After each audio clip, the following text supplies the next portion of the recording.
98% of people that are trying so hard, so desperately to lose weight and get healthy today are getting this all wrong. And I'm going to finish up our discussion about fat burning and fat storing hormones. So tune in. In case you've never met me before, my name is Almira Hinton. I am the RN health coach and the creator of this podcast, Nurses Notes by Almira. I'm here to give you the real scoop to educate you about weight loss, getting healthy mentally and physically. So let's get right into this episode. So finishing up, yesterday I talked a lot about the 6 fat burning hormones. And I'm sure you're all pumped to get those particular hormones at their peak level and working for you. And you absolutely should be doing that. But today I'm going to share some information with you that many people get wrong all the time about fat storing hormones. Now, if you've been listening to this series, you probably already know one of the major fat storing hormones that I talk about over and over again, and that is insulin. Insulin. Our bodies produce insulin. Specifically, insulin comes from the pancreas, and it is the key. It carries the key to unlock, to allow the energy from the foods that we eat, the calories that we eat, the sugars, the carbohydrates, the glucose into the cells to give them the energy that they need in order to do their processes. All right. So insulin is key for that. So we need insulin. We desperately need insulin. Without it, that key wouldn't be there to unlock the cell to allow the nutrients, the calories, the glucose to come into the cell. So it will have the energy that it needs. So the cells that are all over our bodies, all through our bodies, without insulin, that key to unlock, to allow those calories or that glucose to permeate through that cell to give it the energy that it needs in order for us to carry out our functions, thinking, moving, everything. Okay, so insulin is key. But too much insulin can cause something that we all probably heard the term before, insulin resistance. It means the cells actually start to ignore insulin and not let that key operate the way it should to open it up, that they become resistant. They essentially become deaf to the product that the insulin has to open up that cell membrane to allow that glucose in to give it that energy. All right. Also, there's a function in a lot of the resistance will also come from the liver, because insulin will go to the liver and say, hey, I've got these extra calories. I've gone to the cells. I filled them up all that I could. I filled up the muscle all that I could. And now I'm over here at the liver saying, I've got these extra calories. I've got this extra glucose. I need you to put it into deep storage. And that deep storage is fat. Okay. Very simple, I'm sure, easy to understand. If you have questions or comments, be sure to put them in the comment section or DM me. I'd love to hear what you think. And if you need some clarification about what we're talking about today, definitely reach out, ask. I'd love to hear from you.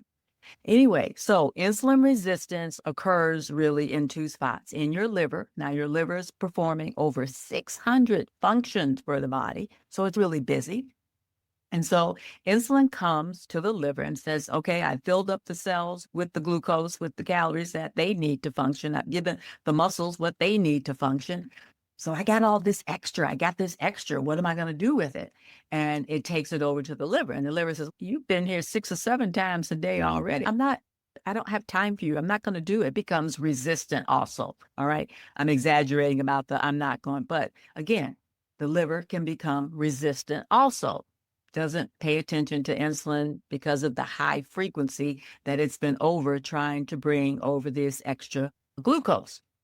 So everything becomes resistant. So in order for insulin to get the cells or the liver to do what it wants, it increases, it rises. So the pancreas has produced more. So the insulin levels are even higher to force the cells and to force the liver to to do the function of the storage. Insulin levels have to get higher and higher in order for the cells to pay attention or to cooperate in that function of storage. So there goes insulin resistance, okay?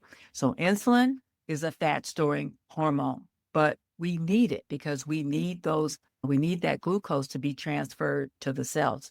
But when we eat too much or we eat too frequently, we don't have that energy output for the food that we've taken in. It's got to be stored, okay?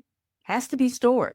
Take in those calories. We either got to burn them and use them up with our exercise or with our work or whatever, with our breathing, with our sweating, with everything. Every function that we do requires some calories. But if we take in more than what we're going to utilize, then they got to get stored, okay? So insulin is a fat storing hormone. Also, during this series, if you've been listening at all, you also realize you think about, what about cortisol? Yep, because I talked about that the other day in this series. Cortisol is released from the adrenals, and it's in response to stress, all right? But we all get stressed, but it's like a prehistoric hormone because we used to be stressed about going out into the woods and things like that and getting chased by animals. That was stressful, and we release epinephrine, we release cortisol for short periods of time. But when we're constantly stressed, when we're stressed at home with the challenges there, when we're stressed at work with the challenges there, when we're stressed all the time, needs and things that we have to get done and things that we're not getting done and expectations that we feel like that we're not meeting, those stressors cause the release of cortisol, all right? And in the presence of cortisol, it becomes glucagon and things like that open up for the sugars. They can't work. They can't work. The fat burning hormones cannot work in the presence of the fat storing hormones. And particularly insulin is key for that. And also with cortisol, body just can't do it. When cortisol is high, you don't have the fat burning hormones able to do their jobs. So that's why it's always so important to find ways, consistently to find ways to release or reduce your stress, to bring it down several notches so that the body can feel that release, so that your mind can feel that relief, and you will be able to function a lot better. So the whole body functions on that. And the whole process of cortisol is due to stress, all right? That unseen factor that's all in your head, okay, about your thoughts and your beliefs and the things that you're doing. So those stressors cause the release of cortisol. And when you're not able to relax, remember when I talked about before, taking care of yourself, getting that downtime, whether that downtime is taking a walk in nature, which is hugely beneficial, or that bath, or just sitting in silence for a bit and being quiet and allowing that release to occur, cortisol remains high. And just so you know, cortisol can direct where fat is being stored. And that's why if you get a hanging or a sagging belly, typically that is due to the stress from cortisol, okay, from having high cortisol levels. And once cortisol is released, it's really challenging to get it reduced, because once it's out there, it's like it's out doing the work, and it can take a fair bit to get all that cortisol that's been released. And because we release it so frequently, if you're stressed at work and you're stressed at home and you never take any downtime, then it's constantly being released. And that relates to the fat storage, okay? Cortisol facilitates fat storage, and it doesn't allow your fat burning hormones to work efficiently, okay? It's all tied into that stress. Again, if this education, this knowledge supports you, be sure and comment and let me know. And if it's not clear what I'm saying, again, send me a comment, send me a DM, let me know that you need some clarification about this, because I want you to have this information. It appeals to your conscious mind, the logical part of you, okay, to your conscious mind.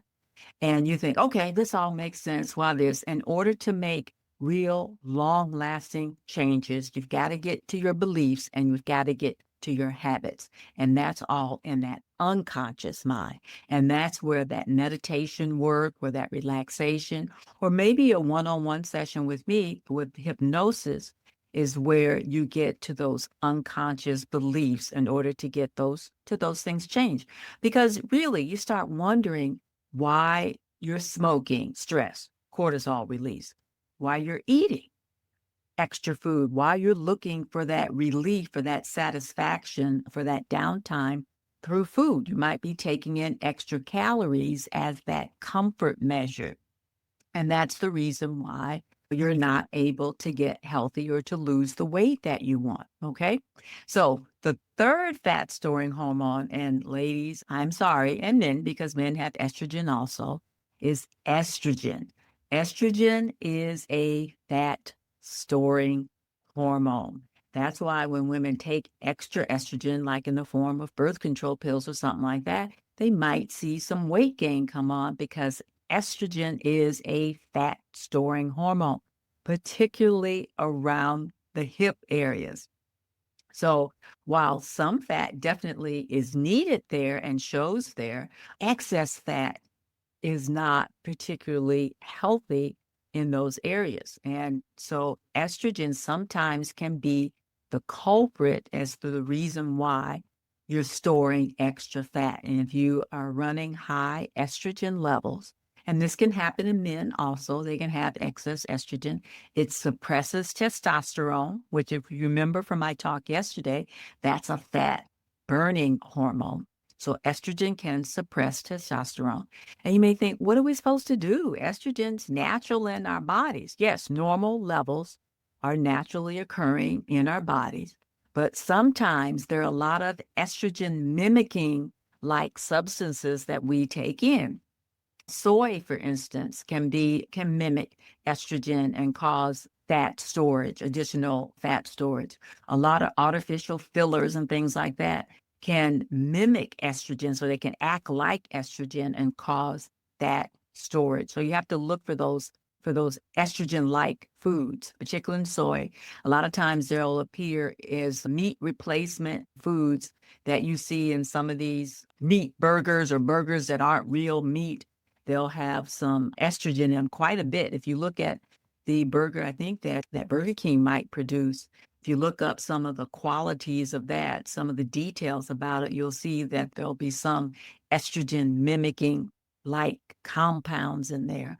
And they're found in a lot of things. It's found in a lot of things. And so that's why being aware and being conscious of what you're taking in. And throughout this whole series, I talk about the intake of whole foods, whole natural fruits and vegetables and meats that are good for you, that support the functioning of the body. It's a lot of times when you don't know those things are in your foods, is from artificial foods and artificial fillers.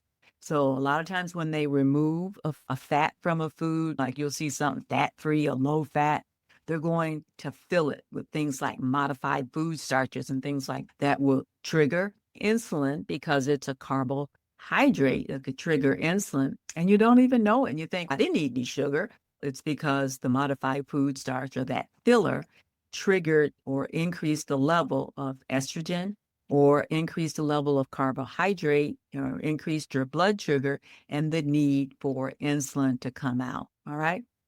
So I hope this information appeals to your conscious and your logical mind, and you're able to take a step back and look at things in a more logical manner and think, okay, I need to cut out some of these foods that are processed, highly processed foods that you really don't know what you're eating. When you're looking at beef, you know that you're eating beef. When you're looking at pork, when you're looking at chicken, things like that, a lot of times, sometimes those foods that have fillers, but that's why you're trying to get it as natural and without those fillers and hormones and things like that as you can, because they have an effect on your body. They have an effect on your body. So if nothing else, if you take a look up on top of your fridge and say, these cereals got to go because they're full of carbs, they're full of sugars that are triggering insulin, and they're not supporting me health-wise, I will feel fantastic that you look at your food in a different manner now, as food as fuel for your body, as food as nourishment for your body, and not necessarily a comfort food like a bag of potato chips or something like that, or a piece of cake or a donut and things like that, or pretzels, that those things don't really support a healthy human being. They're just calories that stimulate insulin that come out and make that storing even more possible. So again, my name is Almira Hinton.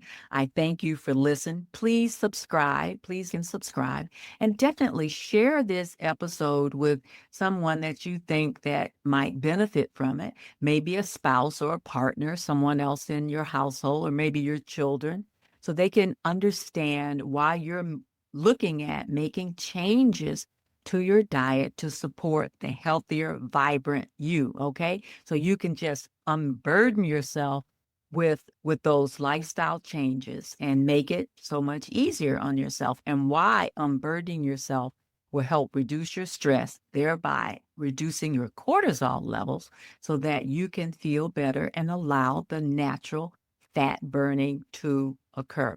All right. So there's several ways that you can continue to listen to me, either on the podcast or over on YouTube. Not sure where you'll be taking this information in, but please be sure and subscribe. And if you're on the podcast, particularly if you're using the Apple Podcast player, I'd greatly appreciate it if you could leave a positive review if you think this information has supported you. But if you're seeing me over on YouTube, be sure and subscribe. That helps me out a lot. And comment, because I'd love to know that this information is helping you and supporting you in your healthy lifestyle. So all this information should appeal to your conscious mind because it's logical and it makes sense. But a lot of times we got to get to those beliefs, and we got to get to changing those habits so that you can live the life that you want and be the healthiest version of you that you can possibly be. And in this 30-day series, I'll be addressing that also. All right. Until tomorrow, I think that's day 6. I'm losing track, but I'm keeping up here. I'm keeping up, staying in integrity here. And we'll talk about that. My name is Almira Hinton. I am the RN health coach and creator of this podcast, Nurses Notes by Almira. And I will talk to you tomorrow about staying in integrity. So we're tying all this together and how it can work for you. All right. I'll see you tomorrow.